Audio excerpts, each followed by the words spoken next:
Hey everybody, I'm Zach. And I'm Jesse. And you're watching Tesla Time News. Episode 265. On Now You Know.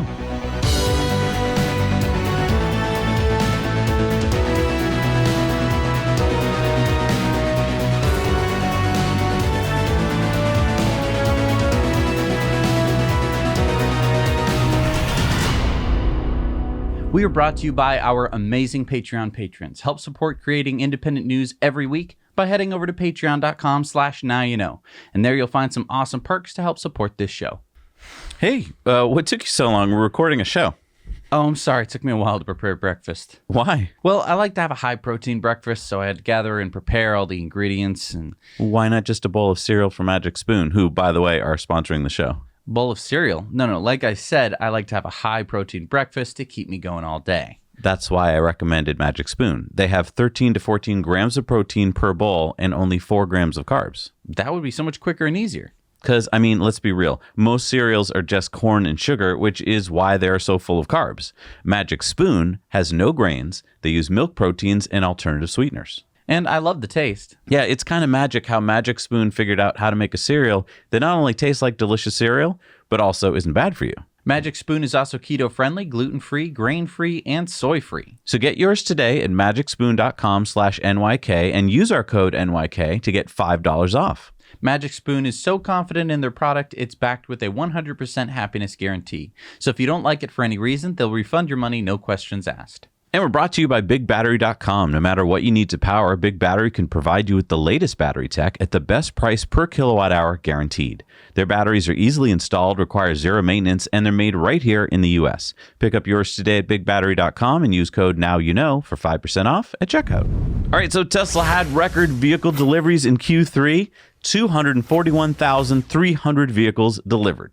This beats the previous record set last quarter. Q2 had 201,250 deliveries, and Tesla even beat Wall Street's expectations, which were already high. Now, a shout out here to Hypercharts because it's hard to picture these numbers without some visuals. So here it is, and it's so great to see the lines just going higher and higher. And we finally got our little underline back, a little Model S and X sales. Oh yeah, the little red down at the bottom there. Yeah, here's a breakdown between the Model S and X sales and the 3 and Y sales. And you may be saying that's kind of low, but it's a lot higher than the previous quarter when only 2,340 were delivered. So now there's about 9,000 delivered this quarter, and that's because Tesla had just started production again of the Model S and X. Right. And I mean, although those delivery numbers are low, we're talking about like they're selling Plaids, they're selling very high-priced Model S's again.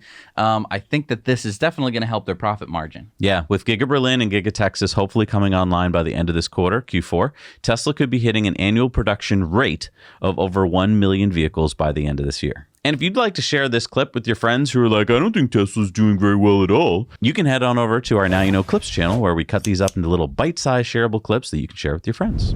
And speaking of the Model X, the refreshed Model X should start deliveries this quarter, as we've seen some video from Sawyer Merritt of what appears to be refreshed Model X's on Fremont's delivery lot. Now, this comes at the same time that new orders for both the long-range and Plaid versions of the Model X are pushed back from March to April of next year to now May to June of next year. So if you order a Model X right now, you have to wait till May or June. Oof. I mean, that's a long time to wait. But we should point out that there are people who are going to be getting them soon, people who ordered early on. So, I mean, they are making them, but it seems like we're going back to almost hand-built cars here. Is this like a supply chain problem? Is this like, why? I'm a little bit worried that they haven't quite finalized the design for the Plaid. I'm worried that the Model S What do you mean design? Well, isn't that nailed down? Well, as we know, the early performance Model X's had half shafts problems where the half shafts weren't really big enough to handle the loads and the stresses put on to them from the performance motors. Yeah, can we just talk about that for a second? Coming off a motor is a half shaft, right? It's half an axle. And there is a lot of pressure on that, especially when your car weighs 6,000 pounds. Right. And especially when your car can do unbelievable acceleration. Sparky, for example, a P90D, not even ludicrous, can go 0 to 60 in about 3 seconds, which is fast for a car that big. Yeah. And I mean, Sparky has problems where if you do a lot of acceleration, actually not that much acceleration, the half shafts tend to get a little wobbly and makes the ride a little bit more bumpy. So I'm wondering if they're doing some iterative design on the Plaid's half shafts or other features of the car? I hope they've had plenty of time to iron the kind of things out. I hope it's actually just supply chain problems, because those are things that should, go away pretty soon. All right, so it's time for an FSD update. Elon tweeted out, wow, a lot of interest in FSD beta. Plan is to roll out version 10.2 midnight Friday, then on ramp about 1,000 owners per day, prioritized by safety rating. He followed up by saying, apologies, 10.2 release will be a week from Friday, so let's clarify that would be October 8th. Then Black Model 3 said, awesome to hear. What's minimum safety rating to get beta? That's the question we've had. Elon said first few days, probably 100 out of 100, then 99, 98, etc. Okay. That's really good to know, because I'm averaging around 97 right now. I actually had a ride the other day where I got 100. Well, I get hundreds every day. It's 6 miles to work. So, yeah, but I was going in and out of Boston. Okay. Come on. Congratulations. Give me credit. Congratulations. Colt said, will the number of beta users be expanding this Friday like originally stated after the 7-day evaluation period, or has that been pushed back to align with 10.2? Thank you. Elon said, push back a week to align with 10.2. Okay, so to recap, there are approximately 2,000 full self-driving beta testers as of today. On October 8th, if nothing gets postponed, the number of beta testers should increase by 1,000, and then it'll be 1,000 a day. Then on about October 22nd, we should see a new release, and then possibly November 5th, November 19th. Those are all 2 weeks. We'll see if that holds up. But it does sound like about 1,000 beta users a day, and it sounds like starting with the best scores of 100 and going down slightly therein. It sounds like about 3 weeks in, we should be getting to what is like the average driver around an 80 score, which isn't that hard to get. Right. Now, this is obviously going to only go to American drivers, just because regulations haven't been ratified in other countries. Yeah, and that kind of brings up the question. At some point, FSD beta will be safe enough that Tesla will release full self-driving. No beta, actual FSD. And then anyone who purchased it or subscribes to FSD will get it. So when do you think that'll be? Well, we ran a Patreon poll, and we'll be giving those results later in the show. Because our Patreons are usually right. So Vice's Motherboard obtained a copy of the Tesla NDA that FSD beta testers must agree to, saying this NDA, the language of which Motherboard confirmed with multiple beta testers, specifically prohibits EAP members from speaking to the media or giving test rides to the media. It also says, do remember that there are a lot of people that want Tesla to fail. Don't let them mischaracterize your feedback and media posts. It also encourages EAP members to share on social media responsibly and selectively. Consider sharing fewer videos and only the ones that you think are interesting or worthy of being shared. And this makes sense. But in Elon's recent appearance on the Code Conference 2021, someone asked him about the NDA. Yeah, I don't know why this is an NDA. We probably don't need it. And people just are ignoring it anyway, so I'm not sure it matters. All right. So I kind of don't like both of those things there. First of all, I don't love that NDA that they have. I get why they had it. It's because they have lawyers at Tesla, and lawyers like having stuff just nailed down. You got to sign right on the dotted line. So I get... Well, it gives them good cause to take it away if you're doing stuff wrong. Which is smart on their part, because if someone started tweeting out all sorts of crap that made it look bad, they could at least take it away from them. Sure. I don't know if you needed an NDA to do that, but okay. If it makes it easier, great. But then I also don't like how Elon, at least back up your troops here. At least say, oh, well, it's a good thing that we got Bob, the lawyer. Good job, Bob, with that NDA. I don't know. Instead of him just being like, yeah, I think it's dumb. I mean, there's a lot of negative press about the NDA, because now it just calls into question all the videos that we've ever seen. It's like, ooh, are those the selected videos? And I think, Galley has said, I don't want to share everything because I'm worried about this NDA. Right. And that definitely puts a bad taste in a lot of people's mouths. Right. I mean, I think that Elon knows that as we increase the number of beta testers, the NDA and trying to keep this information under, some kind of limit is not going to work. No, I mean, it would be pretty much impossible. And I think that the 2,000 people that they had selected, handpicked, were a great bunch of folks to choose from. But obviously, yeah, now that they're just going based off of, I guess, safety score, it's going to be way harder to nail that down. Right. And this brings up an interesting point, because now we're entering this period where FSD beta is going to enter more of a not a beta period anymore, but more of just like a general a wide beta. And so yeah, we're gonna start hearing about everything. Now hopefully the software is gonna get better and better, but as we add more cars, there's gonna be more situations where the cars do something dumb, and there's probably gonna be footage of it. Now the problem that I have with talking about the beta program, especially the safety score beta, is that it's really complicated. I mean, some people have had to put down $10,000 for full self-driving, which they don't have yet, and so they want the beta. They feel like they deserve the beta. And lots of people think they don't deserve the beta because this is beta and you paid for the full thing. A lot of people put down less than $10,000, but some people have been waiting for years. Some people have been waiting nearly 5 years with cars that still have Autopilot 1 hardware, like Zach. There are people who have spent thousands of dollars, waited for years, and then lost it all because their car was totaled.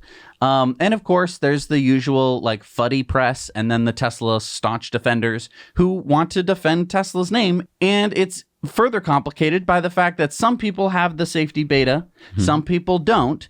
And the people who have the safety beta, some people live far away from other people and they never have any trouble and they have a great safety score. And that's super satisfying for some people because they felt like, well, I knew I was a safe driver and this just proves it. Then there's other people who live in cities who have less than desirable scores. And so no one likes anything that anyone says because there's so many people from different positions on this, and they're either having a great time or they're having a really bad time. In walks Consumer Reports, and they came out with this report, and immediately people went, Consumer Reports talking about Tesla?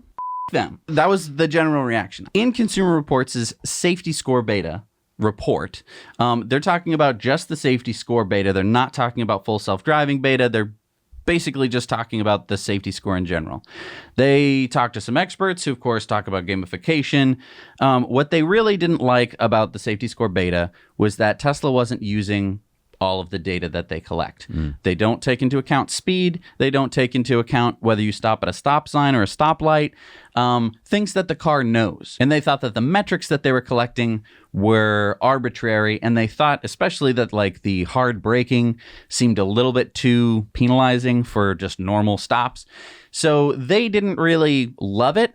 I think that of the Consumer Reports things that have come out, this has got to be the most tame and the most reasonable. I actually agree with a lot of the things that Consumer Reports says, and I know that that's not going to make me any fans, but to me, it's like if they have a reasonable argument, I'm going to agree with it if I agree with the premise, and I do. This brings into a problem that I have with the safety beta, and that is if you read Elon's tweet and he's saying people who have 100 out of 100 scores are going to be getting the safety beta first, it calls into question a bunch of different things. First of all, could it be the people like me who have a tiny little commute 6 miles every day and don't run into any people because it's so short and don't, hit above like 30 miles an hour? And that's why they have 100? Or is there some other metric behind the scenes that they're going to be measuring? Doesn't really matter. But the other question is this going to select not drivers necessarily, but certain places? That's what I think. We make fun of Waymo because Waymo chose Chandler, Arizona to be their test bed. Yeah, the 4th safest place in the United States. With no weather to speak of, the widest roads I've ever seen on any city, and like the chillest drivers in the world. This obviously makes sense if you're testing full self-driving, but it doesn't really put a challenge. And if you're training a neural net, you're going to get a country bumpkin driver. I'm not that worried because, as Elon said, they're going to be adding about 1,000 drivers a day. So this is going to get to be a pretty big number pretty fast. Okay. And so I think you're going to start to see pretty much all parts of the country. I do think that what Tesla's done is smart in this sense, which is they're making you focus as a driver on being safe every day. And you can get bumped from the program if your safety score drops. So even though it's not a perfect program and not a perfect way to pick a safe driver, at least you're being really accountable every day. And I think that if most drivers are being super accountable and super attentive, then that's a good thing. And I know that Elon has said that they're going to be putting changes into the safety score beta, that this is like really early days of it, which makes me feel a lot better than if he said this was the best idea we've ever come up with. So I don't know. Put your comments down below. What do you think? Obviously, I know that some of you are having a really bad time because you've written to me and told me about it, and it totally sucks. I totally hear you. What are people going to do who have, had their cars totaled, maybe not even their fault, and they paid $10,000 for full self-driving, and they can't get a license for their next vehicle. Yeah. That's a big question that's going to start cropping up as these vehicles might even get into accidents without you even being in them. So You should call the VP of Special Operations at Tesla. Oh, wait, there is none. So let's go back in the time machine to the spring of 2018, back to when everyone was talking about this hip new company called Nikola that was working on a hydrogen fuel cell semi-truck called the Nikola One. they were so cool that they decided to sue Tesla over what Nikola said was a theft of their design, stating that Tesla had stolen their design for the Tesla semi-truck. Now, if you remember at the time, we said this. I think we should go to our Patreon comment of the week, because this week we posted a poll. We asked our patrons, do you think the Nikola One lawsuit against Tesla has merit? And here's what they said. So pretty unanimous there. That's about as unanimous as it gets. Yeah. Well, turns out our patrons were right. Judge James Donato said Nikola has dropped the ball, and this 2018 action is languishing without explanation or apparent good cause. Consequently, this case is administratively closed. Nikola is ordered to show cause in writing by October 6th, 2021. Why the case should not be dismissed for failure to prosecute. And you know why Nikola didn't pursue the case? Because it was apparently a publicity stunt by then CEO Trevor Milton. Nikola didn't have a case, but it makes great press if you can sue Tesla. Right, but what this kind of also did was it opened up Nikola's patent Right. to scrutiny, Yeah. which then basically got their patent overturned. Tesla's response to this bogus lawsuit showed that Nikola stole its design from a Rimac designer. So here you go. Nikola is saying, Tesla, you stole our design. Turns out they stole the design. Right. And I think that this judge basically having to be like, hello, Nikola, what are you guys doing? Why haven't you done any of the work that you have to do when you sue somebody? Just points to this company being a joke. If you had a decent company, you would at least close the case Exactly. or dismiss the lawsuit. Exactly. You wouldn't. This is not handing in your homework. It's pretty embarrassing. Yeah. All right. So let's go to Norway. Really? Let's go. Oh, did you buy tickets? No, I mean, Can we go even with COVID? No, I mean, let's go to Norway, like a story about Norway. Oh, okay. September vehicle sales data is now in from Norway. 77.5% of the almost 18,000 cars delivered in Norway in September were pure electric. I mean, Norway has always led the way with electric sales, and they've always been higher than, say, the U.S., but 77.5% is incredible. I mean, what do you think accounted for this? Well, this was the first month that Model Ys start being delivered in Norway. So take a look at the top 10 best-selling vehicles for September in Norway. There you go. And those numbers, I think, are kind of... I think they're kind of low. The Model Y numbers, yeah, because I think in your first month, you probably don't have all the ships that you would have normally had, docking. And, I mean, screw ships if you can have a gigafactory just a few countries away, Yeah, I know. When Giga Berlin comes online, I think those numbers are going to go way up. Although Norway is on the peninsula, you might still need a ship, but a smaller ship, probably. So remember when this happened in China back in April? Zhang Yazhao, the daughter of a Tesla owner, made a high-profile demonstration against Tesla at the Shanghai Auto Show. Right. She stood on a Tesla and held up a sign that says that Tesla's brakes were faulty. Well, now, according to the South China Morning Post, Tesla is suing her for defamation, seeking up to 5 million won, or about $650,000 in damages. They're doing the same thing with Han Chao, a former Tesla owner in China who made critical posts on social media where Han described Tesla as a rogue company, rubbish Tesla, and such a quack. Tesla wrote in their complaint, Han has been spreading his words through a series of online and offline actions, leading the public to have a negative impression of Tesla, causing damage to the company's reputation. So was this a good move by Tesla or a mistake? So whenever we're talking about China, especially Tesla in China, I think that there's a completely different management style in place. And Tesla, I think, did a very good job in adopting a Chinese-based management for China. Anytime there's any interaction with China, it's completely different than what we see in the US. And I think that this is a perfect example of it. To an American who's not really used to defamation lawsuits of this nature, it's kind of jarring. It's like, whoa, why are you suing, citizens, just average people? I mean, can you imagine how many lawsuits there'd be against, say, Rich Rebuilds? Sure. In China, though, I don't know how the laws work. I don't know what you can do in China or what you should do. What is expected of Tesla in China in order to keep their reputation high? I don't know. And I'm not going to sit here and argue that I know the answer. What I do know is that whatever Tesla has been doing in China, it's worked. Because, I mean, Tesla is the only non-Chinese auto company in China that has a fully owned factory. That's true. Every other company has had to 50% partner with a Chinese company that basically just, I don't know, sucks profit out of them. Tesla's done a really good job keeping high PR in China. And so I think that whatever they're doing probably is working for China. Yeah, I mean, it's a shot across the bow to anybody who thinks that they're going to follow up with their own, nasty posts. It's like, you think twice before you post like that. Right. So an advanced copy of the 2022 Ford Mustang Mach-E order guide shows that it will have even more range than the 2021 version. Wow. So Ford installed a bigger battery? Nope. They have better battery tech? Nope. They made the car more efficient. More efficient drivetrain? No. So they just made a slight software change so now drivers can charge up the battery a bit more. How do you make a battery bigger with software? Okay, see, the battery size hasn't changed, but the standard range can now access 70 kilowatt hours from the battery pack, which is up from 68 kilowatt hours, and the extended range version can access 91 kilowatt hours, which is up from the 88 kilowatt hours of the 2021 version. Okay, so I see. Ford does what basically all auto manufacturers do. They build in a reserve to protect the battery.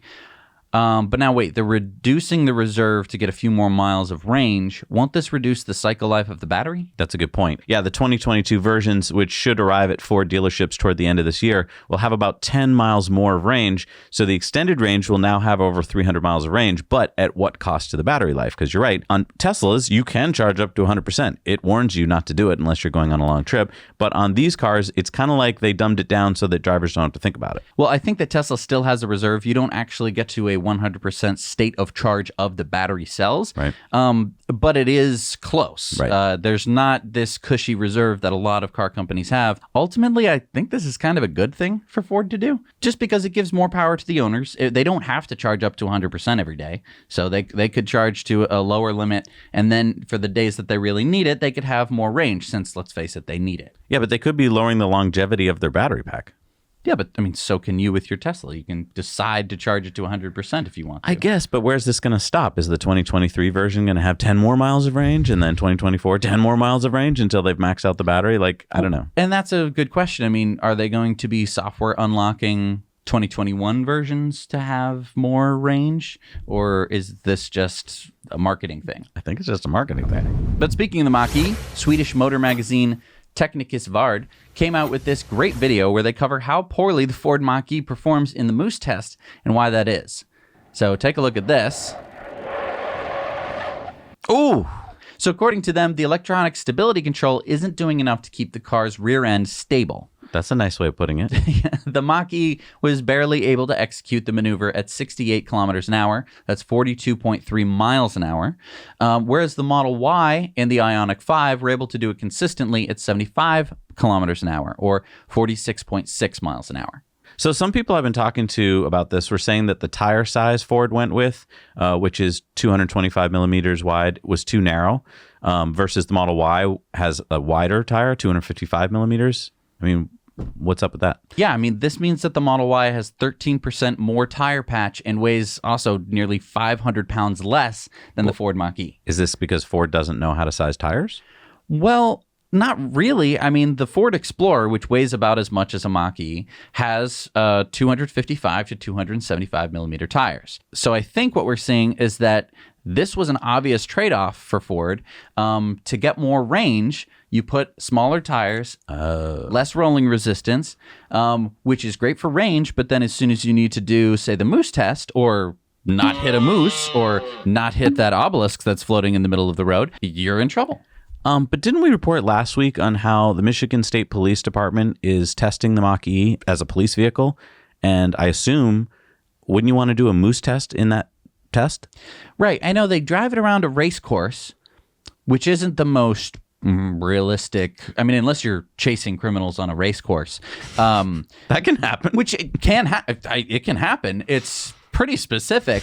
But yeah, I mean, most of the time, I've seen police chases before. You're driving pretty fast, you're slowing down a lot, and you're doing a lot of swerving. Well, and this is the thing. As I've gotten more and more data about this test they're doing and hearing from other police officers, I've heard that pretty much this test has been designed to do well for Ford and Chevy and Chrysler vehicles. And it's not really a test. It's just driving cars around a track, rating a few different things. But that's not what you need to know if you're a police officer. A moose test would be a great thing you need to know because you're going to be swerving in and out of traffic and trying to, apprehend someone. And if your car loses all control like this, that's not good. I mean, this is going to be another metric where the Model Y is going to trounce the Mach-E. And I don't know if police officers are even going to know about it because their police testing doesn't seem to do this test. Right. So again, let us know in the comments down below if you think that it was the electronic stability control or if you think that this was tire sizing issues. I want to challenge the Michigan State Police to add the moose test to their testing because I think you will find that many of the cars you've been testing aren't going to do that well. It's interesting. And I'm really interested in how the Cybertruck is going to eventually fare in the moose test because I think, again, Cybertruck would make a great police vehicle. Yeah. And you can talk about that more on the Cybertruck Owners Club. Tesla Time News is sponsored by Cybertruck Owners Club. There you'll find a crowdsourced reservation tracker that you can update and find your place in line. Check out their website for Cybertruck news, discussions, and community for Cybertruck enthusiasts and future owners. So 14 months ago, Tesla filed a lawsuit against Rivian, claiming that employees that Rivian hired away from Tesla brought documents consisting of highly sensitive trade secrets, confidential and proprietary engineering information when they went to work at Rivian. Well, now, according to Bloomberg, Tesla has expanded the lawsuit. The world's leading electric vehicle maker says the lawsuit it filed 14 months ago against Rivian hasn't stopped the startup from raiding its staff and looting its intellectual property. That includes one instance this summer where Tesla defectors were caught red-handed, stealing the core technology for its next-generation batteries, the most essential element for any electric vehicle, according to a court filing last month. And Tesla stated, now apparently under pressure from investors after nearly a dozen years without producing a single commercial vehicle, Rivian has intensified its unlawful efforts. Ooh. Well, that is not really going to help Rivian as they go public. Yeah, Tesla is adding 5 more former employees to the lawsuit, and the judge overseeing the case has agreed to add the new claims. That's oof. Yeah. That doesn't sound very good. That doesn't sound very good for Rivian, no. I mean, to be honest, I kind of thought the claim of stealing away employees was a little weak. Because I'm like, that happens in all tech companies, right? You try and hire away, if you're Facebook, you try and hire away Google employees and so forth. But yeah, if you actually have proof that they were caught red-handed with tech that they took from their old company, like that's not good. No. Yeah, I remember in engineering school we had like one of those days where like they rolled in the TV, which I didn't know could happen in college, but they did, and they played a video about corporate espionage, and it sounded exactly like this. Like, there were handlers who would come and be like, hey, we need some documents, and we'll hire you, and you get a big bonus, and, of course, this one was, like, very, like, anti, like, Chinese or Japanese or something, but it's the same thing, right. Where it's just like, hey, come work for us, and why don't you copy a couple of those files and bring them over? No. It shows you how hard it is to innovate this tech and how it's much easier to actually do something illegal and steal the tech. Now, we've seen similar-ish stuff happen between like LG Chem and SK Innovations in South Korea. I think the final thing was that they had to, SK had to pay like $1 billion or something. I can't remember. They had to stop using the technology. Do you think that the same thing could be happening with Rivian if they go through with this lawsuit? Yeah, I have no idea what this is going to lead to. I assume it's just going to be money. But which isn't great because Rivian isn't really making money. I mean, they seem to be pulling it out of thin air, but they're not necessarily making the money by selling vehicles. Because again, you haven't had any emails from Rivian this week? You're going to rub it in some more. I'm not rubbing. I'm just... This is pertinent information. No, I know. As soon as we get our R1T, I want to drive it over to Sandy Munro now and have them tear it apart and check the battery technology. I don't want to do that, but I kind of do. And remember, a couple weeks ago, Rivian said that they delivered their first vehicle. Of course, you haven't heard anything about your delivery, day one reservation holder, whatever. Lucid apparently also pulled a Rivian. What do you mean? They delivered their first vehicle. It was like a pre-media event where they had like delivery vehicles, but they weren't being delivered. What's funny is that car makers try to maximize press, right? So they have like a pre-delivery thing, and then they have a delivery thing, and then they have a post-delivery. Like, this is all just to get the press there to take a lot of pictures and to cover something, which is, I mean, it's great. They're finishing up their factory. I want to point out the fact that it is really hard to mass produce a new electric car. So, I mean, I give credit to companies that can do it. Tesla had the hardest time, right? And then they had the hardest time again and again. Like, it's hard to do. And I mean, Tesla had their, delivery event, the Model 3, where those cars were basically hand-built. Those were hand-built. Right. Those 30 cars. It was very impressive to have 30 cars out. Right. It's like, we can make cars. But yeah, as we now know from history, those were hand-built. Right. Those weren't rolling off of a production line. Lucid tries to make it look very much like it's rolling off a production line. Again, with Lucid, though, it's like the cars are so expensive. I would not be surprised or that upset if they were hand-built. Right. I know that sounds dumb because I want as many EVs in the world as possible, but they're such a Porsche kind of brand that it's like, I get that you're not going to sell a lot. Good for Lucid delivering their first car to probably a board member of the company. But yeah, what do you want? All right, it's another historic first for Tesla. Tesla has now opened its first superchargers in Africa. Both superchargers are in Morocco, new stations at the Onimo Hotel in Casablanca, and the other set at the Al Hawara Resort and Spa in Tangiers. Both are 150 kilowatts. Yeah, it's really kind of cool to see this map here where you see the red dots just kind of spreading, and it's not a disease. It's something good. So PBS aired on September 29th, in their own words, a 1-hour piece on Elon Musk. Our buddies from Evannex, Roger and Matt Pressman, Eric Berger, Wait But Wise, Tim Urban, and many other non-traditional media people were interviewed to tell the story of Elon from growing up in Pretoria as a kid to starting PayPal, SpaceX, and Tesla through today. Do we know the story? Yes, but it was still a fun watch. Yeah, really well done. It moved really well and would make a great video to share with others in your life who may not understand why you like Elon so much. We're going to talk about it more on the Patreon bonus stories, but we wanted to just let you know that you can go watch this over on PBS. I think I found it on YouTube to watch for free. So brought to you by viewers like you. So it appears there was a crisis meeting at VW last week. Crisis alert! Alex tweeted, according to Business Insider sources, Herbert Diess and brand CEO Ralph Brandstatter called Thursday all 120 top managers in Wolfsburg together for a crisis meeting. Diess stated that compared to Tesla and Chinese manufacturers, VW is too expensive, slow, and with low productivity, not competitive. Elon responded, manufacturing will be Tesla's long-term competitive strength. So what happened with this meeting? So last Thursday, VW CEO Herbert Diess with brand boss Ralph Brandstatter at his side on stage, which is unusual because the two don't usually get along. They called in 120 top managers at VW and gave them a good talking to, saying, we have to accept the new competition. Who's the Tesla. Diess wants to rebuild the main Wolfsburg plant and demolish older buildings at VW to outfit them with better, more efficient tools and lines. Yeah, Diess pointed out that China is now making cars up to European standards and that 70% of Chinese buyers have decided on a Chinese-made car for their next vehicle.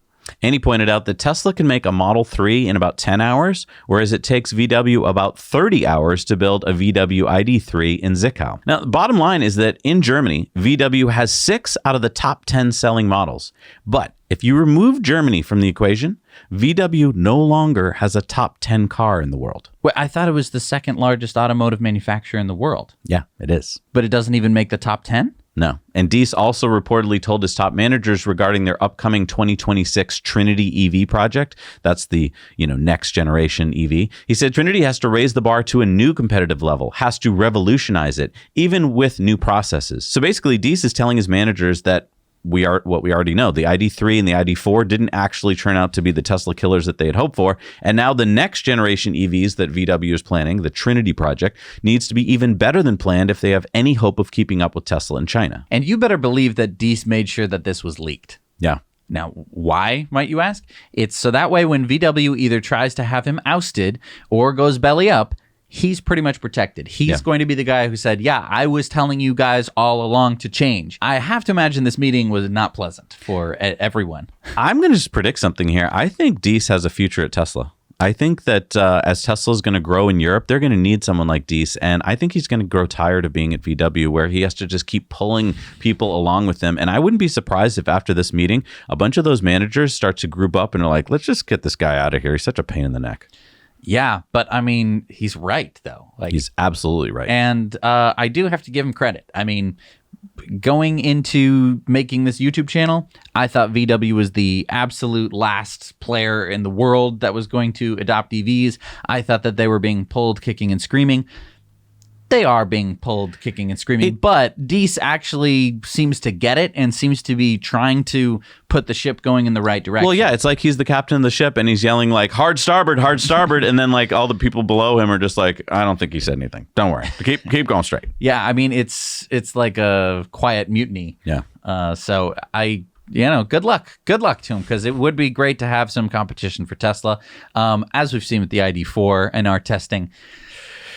It's an affordable car. It would have been a great competitive car, 5 years ago. Okay, this next story might seem a bit repetitive because let's face it, almost every week we've been reporting on Tesla getting another big Megapack order. Now, Erevan, a leading renewable energy company, has just ordered 2 gigawatts or a 6 gigawatt hour Tesla Megapack for its Falcon portfolio, a joint project with Tenaska for a standalone storage project in California.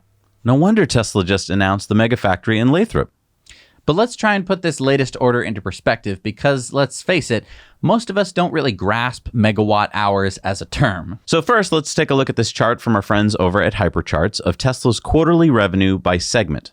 You see auto sales in blue, energy in red, and service in yellow. And let's be honest, most times when we look at this chart, all we care about is the blue, the auto revenue.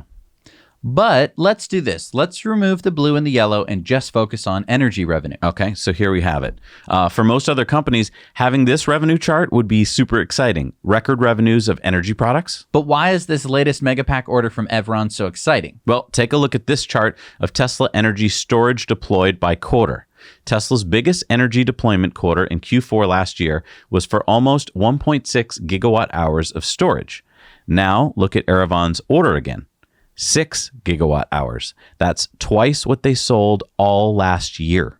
So when Elon said Tesla's energy revenue could dwarf their auto revenue, he is probably right. And this is amazing. If you go back, I don't know, less than 5 years, people were talking about like Tesla and the Solar City merge as if it was like the worst idea in the world. But now Tesla's able to take, solar, mix it with batteries to make a power plant. Something that everyone goes, well, you can't, the sun doesn't shine all day. And it's like, yeah, but it sure shines a lot and you could store that energy. And this is exactly what they're doing. And it's very, very, very, very valuable to grids. So the UK has been experiencing widespread gas or petrol shortages since about September 24th. These shortages are not caused by a lack of production, but rather a truck driver shortage. Yeah, according to the New York Times, the Road Haulage Association, a trade association of road transport operators, estimates that Britain is facing a shortfall of 100,000 drivers, about 20% of those drivers who left Britain after it voted to leave the European Union. As a result, panic has ensued, and the British military has actually put 150 military tanker drivers on standby. So many of our viewers have reported having to drive around to over a dozen gas stations before finding fuel. The silver lining in this story is that Google data has revealed a skyrocketing number of people who are searching for information about, you guessed it, electric cars. Used car info website Car Guide said they saw a 16 times increase in online searches for EVs. Seppi Arani, director of trade at CarWow, said, we've also seen a huge spike, 94% compared to last week, of people researching EV ownership and reviewing our electric vehicles advice hub, researching the range of vehicles, finding out about home charging, and searching for their local charging points. Now, of course, this is not a good thing for Britain. That sucks. Petrol shortage, I get it. Not great. But I do like this silver lining, and I think it's something that's kind of going to happen a lot, where, some destabilizing event happens to the world. In this case, you're mixing like 2 or 3 together. And you end up with not a lot of truck drivers, which means, you don't have fuel. There could also be production issues in the future. There could also be all sorts of things. We've had gas shortages before. Now there's a viable alternative. Back in the 70s, when there was the gas shortage and people were like, what do we do? The only answer was like, I'll go to McDonald's and I'll do biodiesel. That was like the only thing they could do. People were trying to convert cars to electric. Obviously, they have ranges like 40 miles. Now people can be like, I'll just buy a Tesla. That's so much easier than trying to convert a car in your garage, especially if you live in Britain, because they have really small garages. Well, what we've learned from COVID is that in this modern day society, we think that, everything is just perfect. Every day we wake up and there's going to be everything we need on the shelves. And what you're seeing here is that one little change, in this case, drivers, you don't get your petrol. It could have been drivers. It could have been a, tanker ship stuck in the Suez. Like any little thing can screw up a whole bunch of things downstream. Whereas if you have solar on your roof and an electric car, like you just stabilize the entire grid. And yourself. I mean, how nice is it for electric vehicle drivers right now in Britain to just not have to worry about this sort of thing? And yeah, like if the grid goes down, we've been in situations where all the trees in town suddenly fell down and there was no power for like a week. We had power back up in the house. We had solar on our roof, so we were generating electricity every day. It's so stabilizing. If everyone had it, then, hurricanes and stuff like that could knock out a house here or there, but it wouldn't be the emergency that it is. Right. And it really shows the faults in fossil fuels. And I'm just glad that there's actually a viable alternative. And who do we have to thank for that?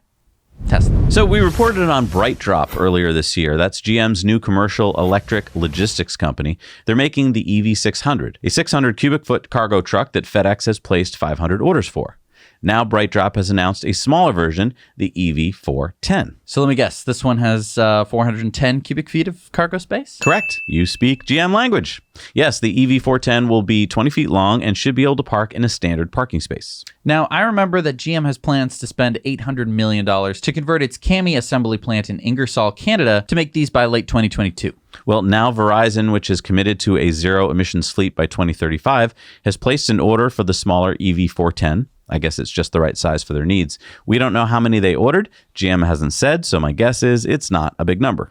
BrightDrop says that both trucks have a range of 250 miles. Some EV600s should start being delivered to FedEx by the end of this year, and the EV410 should start production in 2023. If you see any electric FedEx EV600s on the road this winter, please send us videos or photos. All right, it's time for Into the Future.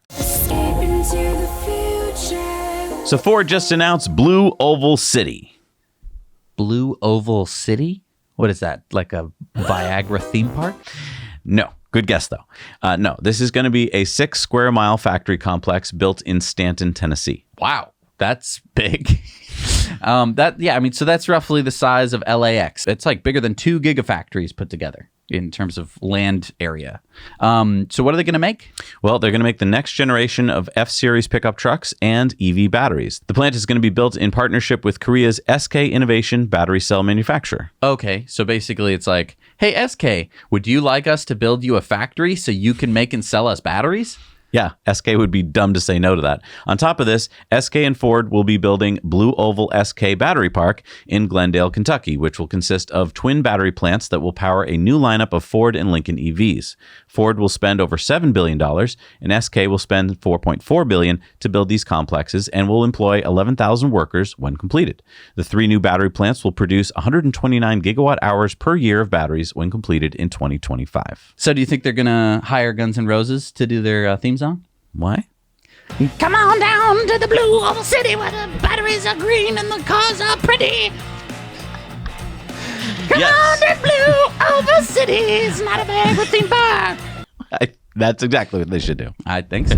It's time for Going Green, and we're brought to you by EcoWare. Remember that at EcoWare, we carbon offset the manufacturing, the shipping, and the life cycle of your purchase, and we plant 10 trees on top of that for every purchase, and we help cap a well with the Well Done Foundation. We're trying really hard to make sure that the products we sell are more than carbon offset. It's like ridiculously carbon offset. We can do that thanks to our friends at the Eden Restoration Projects. And don't forget that we also sell things like Bill's Awesome Honey from the Rocking K Bee Ranch in Wisconsin. So head on over there and get your honey products. All right, so in 1900, Charles Rolls, the founder of Rolls-Royce, said the electric car is perfectly noiseless and clean. There is no smell or vibration, and they should become very useful when fixed charging stations can be arranged. But for now, I do not anticipate that they will be very serviceable, at least for many years to come. Whoa, how prophetic that was. I think he was thinking like for the next few years. Turns out, it took 117 years for Rolls-Royce to finally just announce their first all-electric vehicle, which is due out in Q4 of 2023. The Spectre, a super luxury 4-door sedan. Okay. What else? Tell me the stats. We don't know much else about it other than these camouflage photos of the prototype. Rolls-Royce also announced, with this new product, we set out our credentials for the full electrification of our entire product portfolio by 2030. By then, Rolls-Royce will no longer be in the business of producing or selling any internal combustion engine products. Good job, Rolls-Royce. Of the drips in the bucket, Rolls-Royce has got to be the smallest, doesn't it? Well, but I mean, Rolls-Royce is a well-known brand. Like it's, you see it on all the TV shows when rich people get in their cars and are chauffeured around. If it's now electric, that sets a really good precedent. What took them so long? Like, if this is the ultimate... It's only been 117 years. No, but I'm saying this is the ultimate luxury car. What's more luxurious than having a completely silent car? I think they were waiting for charging. Okay. And there still isn't good charging, to be honest. Other than the Tesla Supercharger network, there's, as we've seen in England especially, there's really bad charging. Well, okay. But, I mean, you're not doing road trips in Rolls Royces. You're going from the palace to the, to the parliament or Good whatever point. you're doing. Like, Yeah. it's you can arrange the charging. It's not that expensive for people buying a Rolls Royce. Good point. No excuse. All right, it's time for sunspots. So what do you do if you want to build a giant 10.5 gigawatt solar and wind farm in Morocco, but you want to send that power to the UK? Battery of the Month Club. That would be a lot of batteries. The shipping costs would be like killer. So Okay. how about an undersea cable? But that's over 2,000 miles away. Can you send power over such a distance? Well, apparently you can. UK-based X-Links plans to build this $21.9 billion project with 7 gigawatts of solar, 3.5 gigawatts of wind, and 20 gigawatt hours or 5 gigawatts of batteries in Morocco and pump the power over 4 subsea cables, which is 3,800 kilometers long, capable of carrying 3.6 gigawatts of DC current. When the project is completed in 2029, this will be enough electricity to power 7 million UK homes, or 8% of UK's electricity needs. Okay, but why not just build the solar and wind in the UK? That's a great question. So Morocco is near the equator. It gets twice the sun as the UK, so solar panels there generate about 3 times more power, and their weather systems are inversed. So as the UK needs more power and is getting less sun, Morocco is able to provide it. The shortest Moroccan winter day still gets over 10 hours of sunlight. So from January to March, Morocco can generate 5 times more power than panels in the UK could. But you make a really good point, which is $21.9 billion, a lot of that is the undersea cable. You could spend that on more solar and wind in the UK. Right. Which would make them more resilient, because, I mean, if that line gets cut... Because it's like, oh, goody, an extra 10.5 gigawatts. That's kind of the thing that you're going to rely on pretty quickly. Right. And then, you run into another one of those like, oh, we drove the cruise ship into the undersea cable. Whoops. But don't put your solar panels 2,000 miles away from where you live. Put it right on your roof. And we know just the people to talk to. Yeah, if you have questions about getting solar and batteries, ask our friends at Energy Pal. They are the solar and battery experts. Reach out to them at the link below and tell them that Zach and Jesse sent you. Oh, and before we go to our video contributor story, just a quick reminder that oil sucks. Yeah, in case you forgot, oil needs to stay in the ground because in addition to humans burning it and causing air pollution and generating a bigger CO2 heat blanket in our atmosphere, this happens. Yep, it's just a 13-mile long oil spill about to wash up on 13 miles of Southern California beaches. No big whoop. Don't worry about it. It doesn't smell or anything. I'm sorry. It does smell? It does smell. Really bad, and it's carcinogenic. Yeah, it's just an oil pipeline leak. Don't worry. They reported it, so don't worry about it. It's being monitored. Yeah, they're monitoring it as the oil drifts ashore, probably this Saturday. That should make for a fun beach day. Especially for the wildlife. So the next time someone tries to tell you that EVs aren't perfectly clean, maybe remind them that at least EVs aren't powered by oil spills like ICE cars are. Yeah, I'm going to have to take back what I said about that undersea cable, because, yeah, you bust the cable, it's like, it's not, oh no, the electricity is flowing into the ocean, and you go to the beach and that won't happen. That's not how it works. All right, it's time for our video contributor stories. And don't forget, if you've got a story you want to share with us, send it to hello@nowyouknowchannel.com. What do we got this week? We got our buddy Francis, and he sent us this drive-by of Gigafactory, Texas. It's Sunday afternoon, September 19th, 2021. We were last here in May at Gigafactory, Texas, and here we are again. There's some tilt-up concrete. We're on Harold Green Road, and we're going to do the same thing we did in May. go under State Highway 130 here and do our drive-by look at Gigafactory, Texas, and see what it looks as they're getting ready to go online. Probably the most striking view of Gigafactory, Texas is the one that you see as you go by from Toll Road 130 at Harold Green Road with the top down of the convertible. And this is what you see. That is Tesla Gigafactory, Texas, as it nears completion.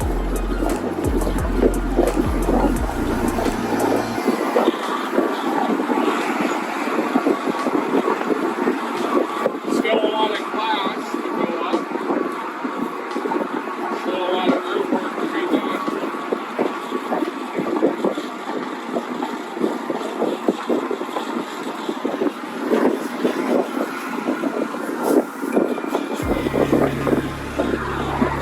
But they're going to start out doing things. So for your average passerby on Toll Road, that is the view of Gigafactory, Texas on September of 2021. Well, thank you, Francis. It's awesome to see how long it takes to drive by the factory. All right, it's time for our Patreon bonus stories. And what do we got this week? Well, we've got some Investor Club bonus stories. We've got the PBS series In Their Own Words on Elon. We've got Elon's thoughts on Biden.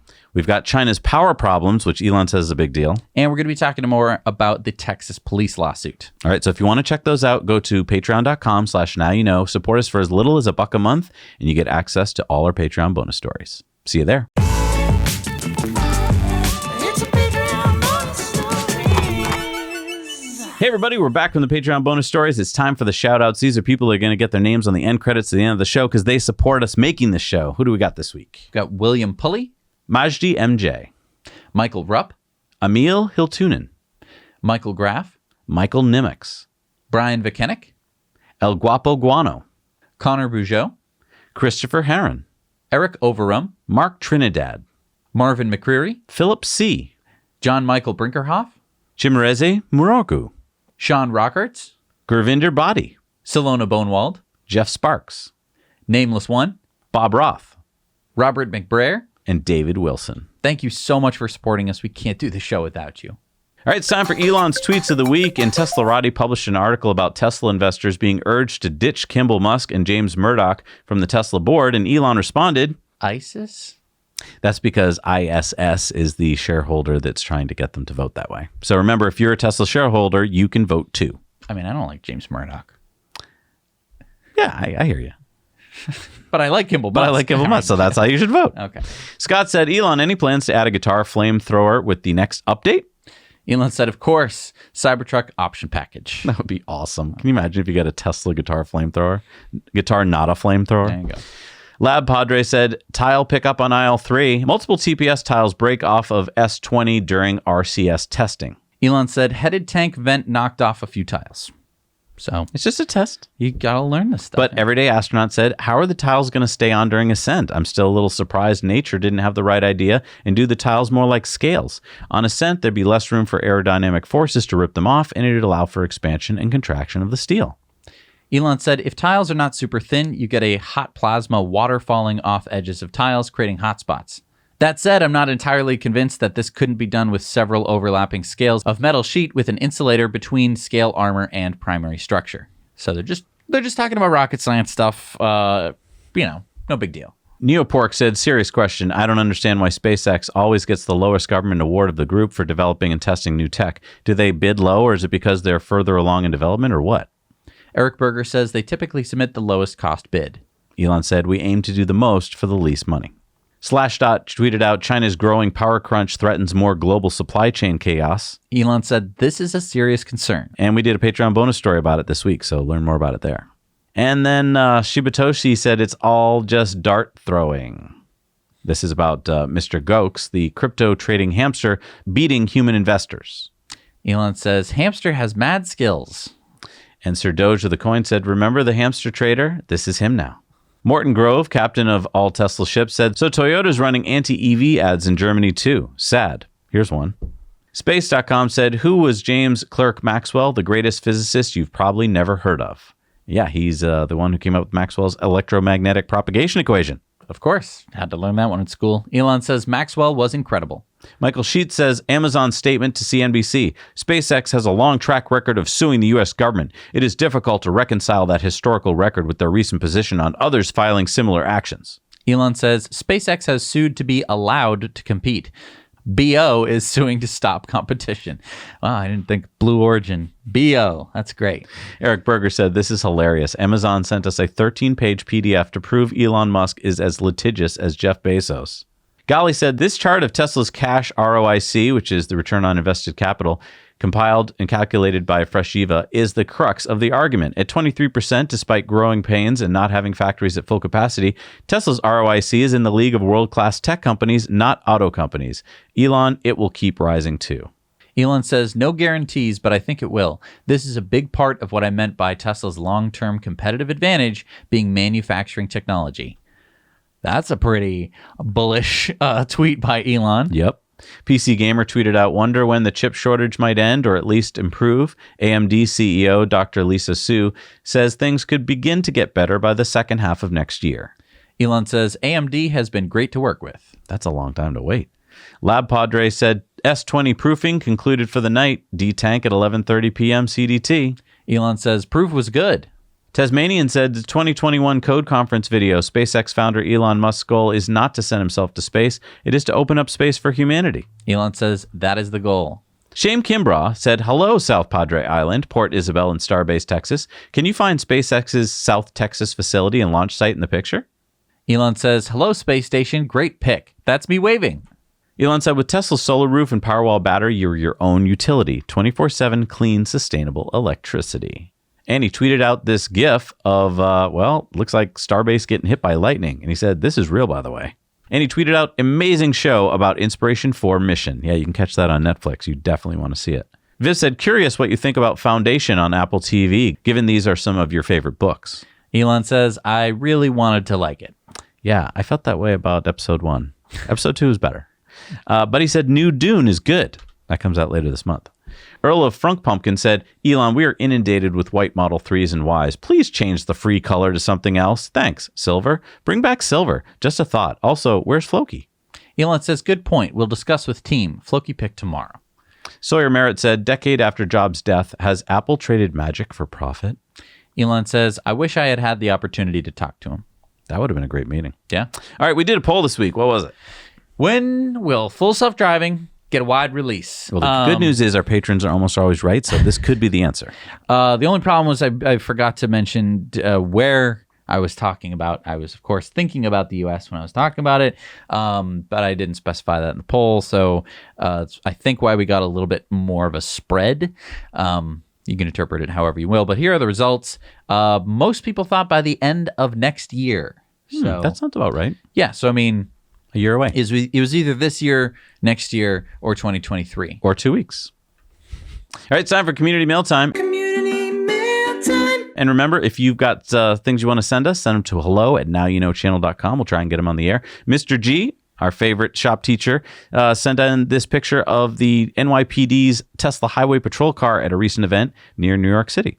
Jason spotted this Go Electric Tesla taxi in Copenhagen, Denmark. Both that bike and that Tesla are emitting the same tailpipe emissions. Nice. Joyce shared these photos of the Nissan Ariya, which was imported from Japan for the National Drive Electric event in Poolesville, Maryland, a couple weeks ago. Also, Zero Motorcycle has the Zero Motorcycle Experience Electric World Tour. And something you don't see every day, a Model Y pulling a Pikmin electric pickup truck. That's funny. All right, keep your eyes peeled in this video. This was sent in by Joe in West Lafayette, Indiana. He was driving in his Model 3 near Purdue University when he spotted this food robot from a company called Starship. Also, Joe heard in the news about a small town in Indiana considering getting a Tesla police car. He called them up and offered for them to check out his Model 3, and they accepted. So way to go, Joe. Butts in seats is how we change minds. Great job, Joe. Big shout out to Fred and many others who came out to volunteer and help Tesla with Q3 end of quarter deliveries. Watch out, Fred's got a screwdriver. Fred said, we were helping pull protective plastic off of cars and I attached license plates. Cars made today were brought on trucks to Coleman Delivery Center, where the majority were then driven on to be dropped off in people's driveways. Only a few folks were picking up with touchless delivery. See, it's because of this community that Tesla gets the job done. So That's thank you amazing. guys. And then Raquel in Normal, Illinois spotted my Rivian. Now viewers are just rubbing it in my face. They're sending in photos of blue Rivians asking, isn't that your color? Yes, that is the color I ordered. Well, they're charging it up. They're going to be driving it over. Maybe that's what it is. RJ but, Scringe is going to come up. He's going to shake your hand. He's going to say, thank you so much for That would waiting be so very nice. patiently. I would really appreciate that. I would too. They don't have to do that much. That's way too much. No. I would just deliver it. Just deliver it. That's that fine. would be great. James sent us this New Hampshire plate on a Subaru, taunting me again from everywhere in the country. Then we got our buddy Will in New York City, sent in a video of the Tesla Model S Plaid and the Rimac, something you don't see every day. Yeah, so pretty weird to just walk upon a Rimac with the doors open. Yeah. Like, wow, cool. Then remember in our in-depth, Jesse, we talked about wanting something that would help us know if we were braking too hard? Yes. Well, Chris wrote an app. Check this out. Hey, Zach and Jesse. So I just wanted to quickly demo this app for you. In the accelerometer tab, you can see it's kind of like jittery, but if I start speeding up in my apartment and then slow down, we get green. And I actually turned down the volume some, so it's kind of hard to hear. But let's see if I can get it to go red. There we go. So yeah. You can change the boundaries. So it's more or less sensitive if Tesla decides to change their numbers, which if we're being honest, I think they should. So yeah, that's how that works. Oh. So he asked if I wanted it, to go up in the App Store. I'm like, yes, put it in the App Store. Please, absolutely. And then Scott figured out how to make a 0.4G turn indicator. He said, here's how to build a DIY 0.4G turn indicator. Find a clear glass with a matching lid to prevent spills.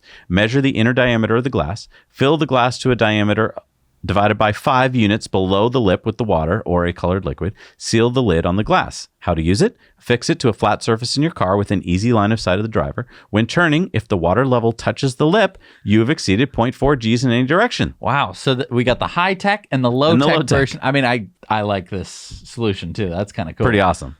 Then Steven sent us photos from Portland, Oregon of their new Model Y named Cree and their Arcimoto Deliverator named G2D2. Take a look at the Model Y's tow package. Nice. All right, it's time for a beautiful Supercharger. Steven sent us this photo of this destination charger at the Cave and Basin in Banff National Park in Alberta. He said there's a museum that's worth a stop. There's also a few hikes you can do from there. They range from 30 minutes to a few hours. Plenty of time to charge your vehicle. There are 2 Tesla stalls and a few other stalls for other electric vehicles. That is beautiful. All right, it's time for Supercharger reviews. Let's see what we got in the world.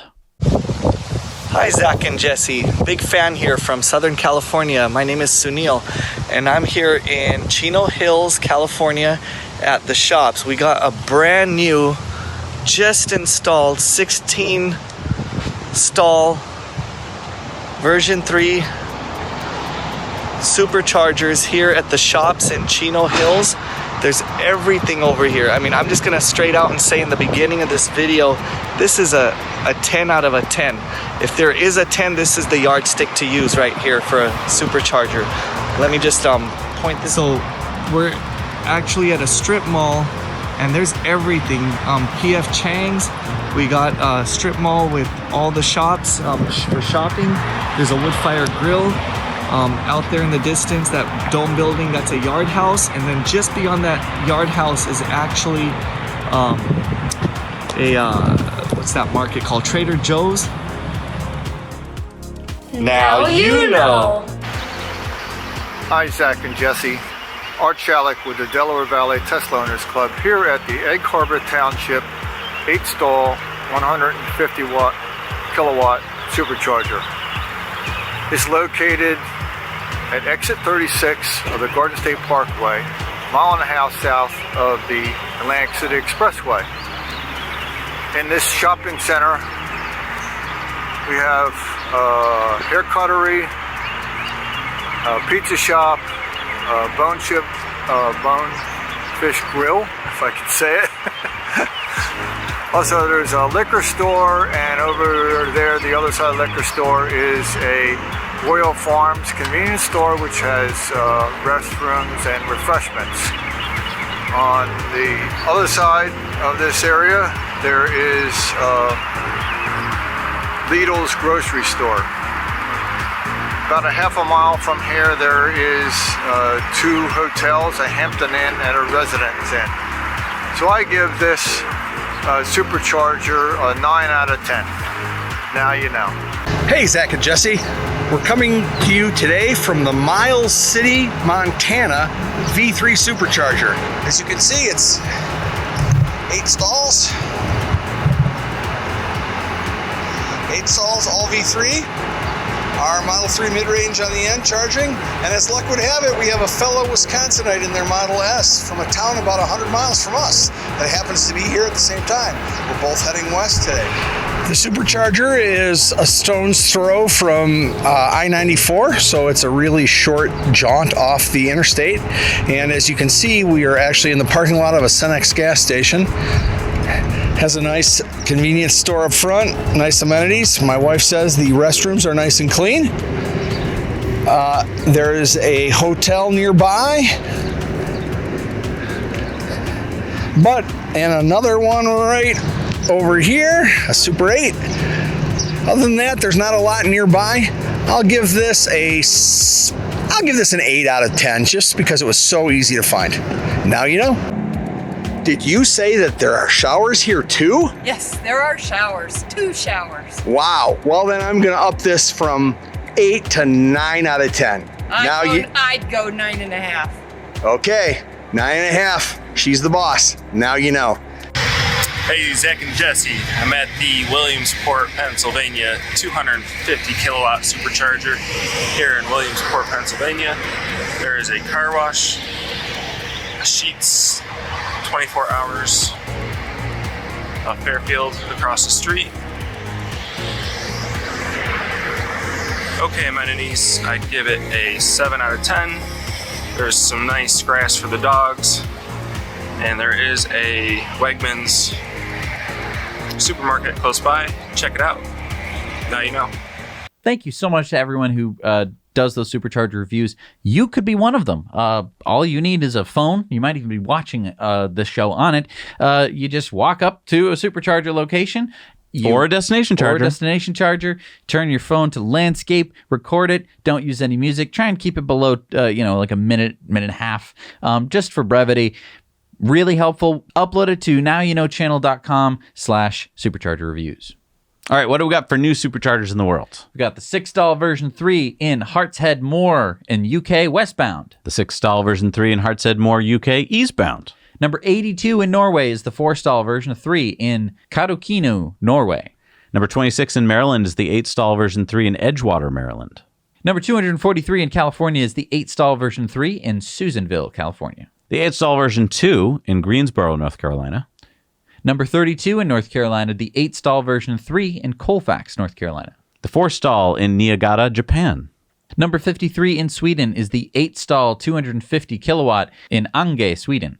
Number 7 in the UAE is the 8-stall version 3 in Ras Al Khaimah, UAE. The 3-stall version 3 in Gwangmanyeong, South Korea.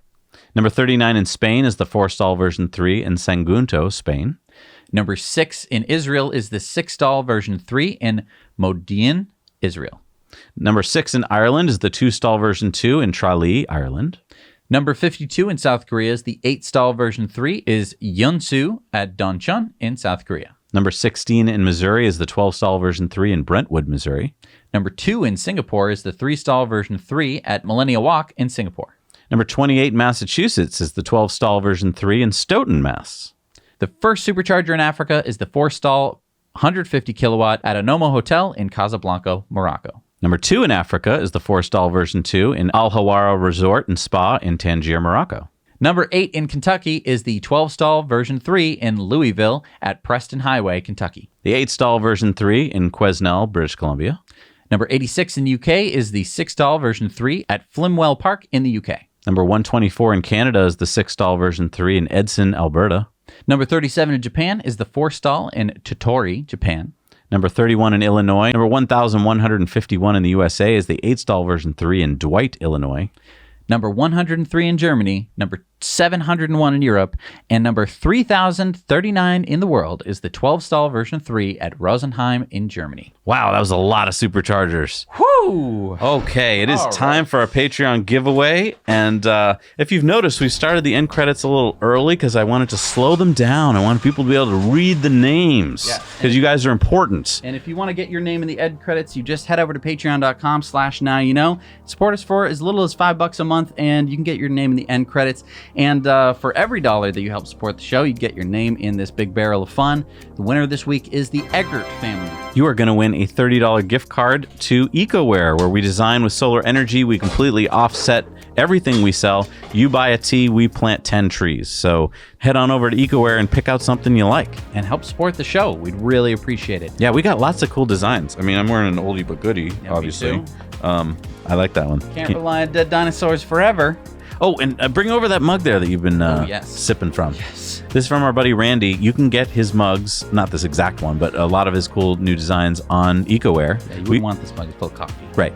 We've also got our buddy Bill's honey, awesome honey from Wisconsin. You can get that now on EcoWare because we're trying to bring you sustainably made goods. I mean, not just t-shirts, but like hats and honey and mugs. Right. And all these sorts things of, we still... I mean, this is solar powered, and this was made by honeybees, which is they're solar powered. But well, indirectly. But we do still carbon offset the shipping and the life cycle of each product. We do that by planting trees, and then on top of that, we plant an extra 10 trees, and we help cap wells, which prevents CO2 emissions from wells that were just like left over from oil extraction and are currently just spewing methane into our atmosphere, which of course is a terrible greenhouse gas. It's even worse than CO2. So we're working with the Well Done Foundation to get those capped as well.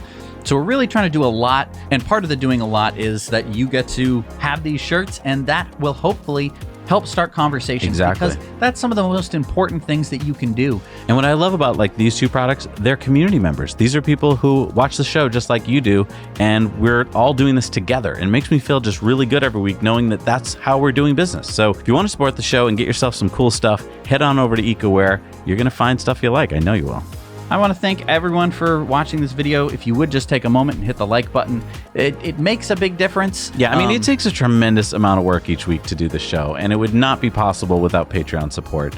If you enjoyed this video, please take a minute, head over to patreon.com/nowyouknow. We try to add a lot of value for our patrons. We record bonus stories, Q&As with us, live streams. We bring together everyone in our community on our Discord and Slack channels. So if you made it this far in the video, I humbly ask you for your support.